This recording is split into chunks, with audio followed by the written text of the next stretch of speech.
It's beer o'clock on Real Ale Craft Beer, and I've been building up to this one, I really have. I went to my local bottle shop and I bought a load of beer. I bought a load of Beak beer. I bought a load of their kind of 6% IPAs, 6.5% ABV IPAs. And then I thought to myself, I'm going to buy a couple of their big double IPAs. So this is called Wool. It's a double IPA, 8.5% ABV.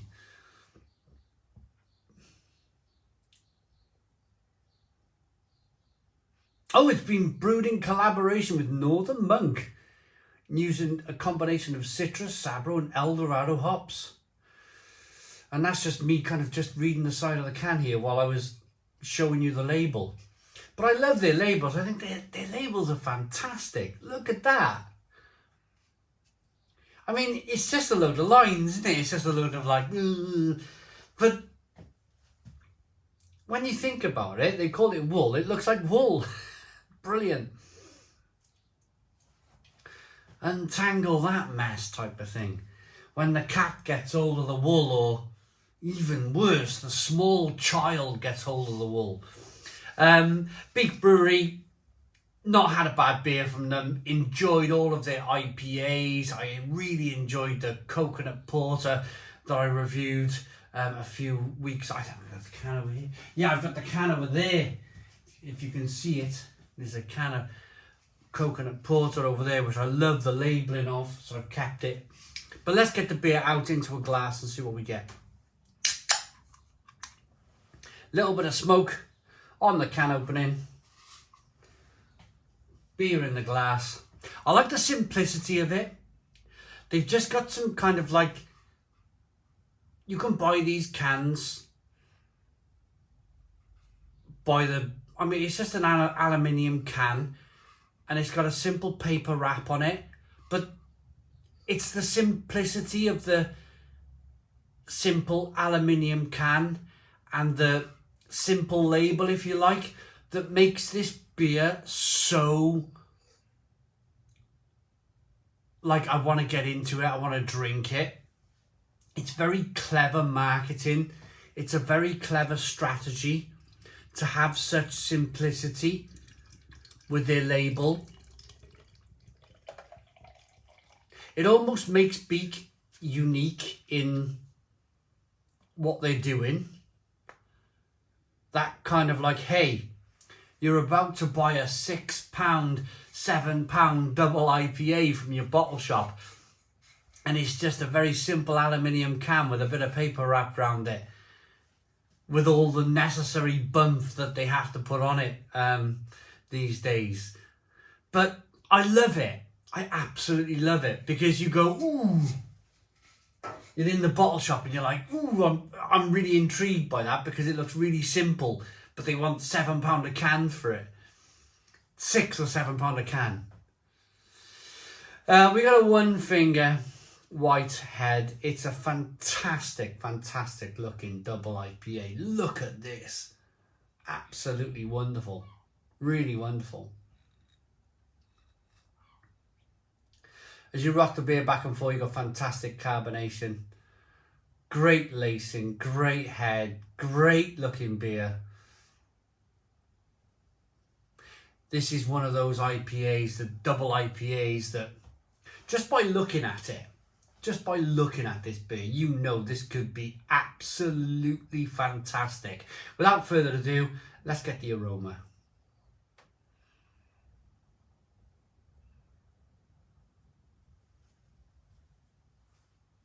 You know, one of these double IPAs where, and I've had it from many American double IPAs, you get your nose in and you're almost like this. I never do this because you're smelling the back of the hand. You're smelling the palm of your hand. But it's almost like you're trying to funnel the aroma from the back of your hand, from the glass into your nose.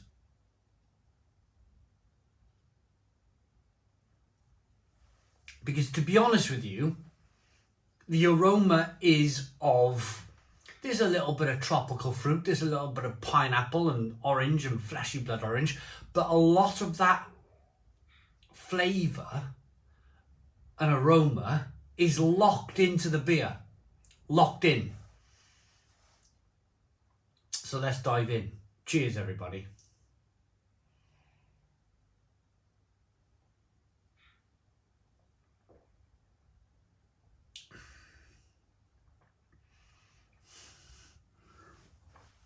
Ho, ho, ho. Head back into the sky, looking at the blue sky ahead, thinking to yourself, I am lucky to be alive.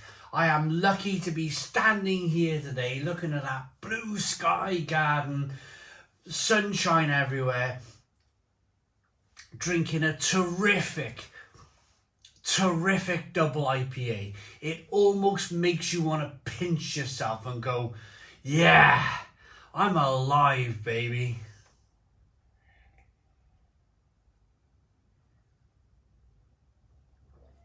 Ah, Stone the Crows. Stone the Crows, that beer is absolutely fantastic. Oaty, creamy, rich, but that oatiness is offering a kind of a silky cream, rich mouthfeel. There's a lovely underlying wafer, kind of biscuity malt coming through. Oaty biscuits, wheaty, oaty biscuits with a terrific kind of wafer there at the same time. Wonderful, light, fluffy, oaty, malty, biscuity brew. But at the same time, that was just the start of the beer. Then you're moving on to terrific flavours in the middle. That lovely orange peel, tangerine, grapefruit, fleshy blood orange flavour that just absolutely comes through. But subtly, it comes through subtly, but then it builds and it builds and it builds. You get a little bit of bitterness on the back end. Oh, it's just a little bit of warmth. A little bit of warmth from that ABV, that 8% ABV. You can feel the hops. You can feel a little bit of a hop burn as the beer's in the throat. You can also feel a little bit of an alcohol burn with that 8% ABV.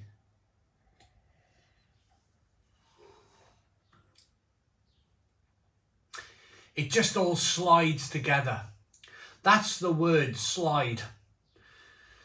Nobody's ever called a beer called Slide before, have they? Somebody needs to call a double IPA Slide because it slides down. When you've got a great IPA, double IPA like this, there is nothing quite like it. I'm looking through the front window through the house and the sun's beaming in. I'm looking at the back garden there and the sun's beaming in, and it's April now and we're about to hit barbecue season. There's not a cloud in the sky. There really isn't. And I'm standing here after a long winter of drinking stouts and porters and barley wines and being freezing cold. In fact, I'm still in my jacket because it actually went down to 0 last night. 0. But the funny thing is that in an hour's time, in April, of course, you're quickly throwing these layers off. You're like, in the garden, in your shorts type of thing. And that's the beauty of the weather this day and age. And this time of year, I should have said. And just to stand and have a double IPA, it almost feels like complete celebration of spring, this does. Summer's around the corner. Let's have some good times and maybe finish the good times with a couple of double IPAs. And that's the answer. This is why this type of beer is brewed, because it's sunshine in a glass. I've always wanted to drink a beer. I never got round to it. It's from a company called Lawson's Finest Liquids. And it's a beer called Sip of Sunshine. And it's a double IPA. sip of sunshine, and I'm thinking to myself, oh my goodness me, if there was a beer that I ever wanted to try, it was that one, Sip of Sunshine. But this is from Beak, and this is the UK's version of Sip of Sunshine. It's like sipping the sun. Oh. Love it. Gonna rate it. Beak Brewery. I took a long time to get round to this brewery, I gotta be honest with you. They've probably been around a few years. I went to my bottle shop. I picked up probably the whole range that they had in the bottle shop. And I thought to myself, yeah, this is great. I'm happy with this. And because I've heard great things, of course. And I brought the beer home, and they've not disappointed. I've still got a couple to go. I've still got 3 more Beak beers to go, to be honest with you. I'm not finished yet. But I just seen the weather today. I seen the weather forecast, and I seen the sunshine. I thought, I'm going to review a double IPA. And now when I finish this double IPA review, I'm going to switch off the camera, and I'm going to just go out in the garden with my beer, a bit like this, and I'm going to go and enjoy it. I'm going to go and enjoy it in the sunshine. But I'm going to rate it. I'm going to give it a Stone the Crows 10 out of 10. 10 out of 10 from Real Ale Craft Beer. Please put your comments in the comments box. Subscribe to our daily beer and food reviews. Give us a big fat thumbs up. Boom. Cheers.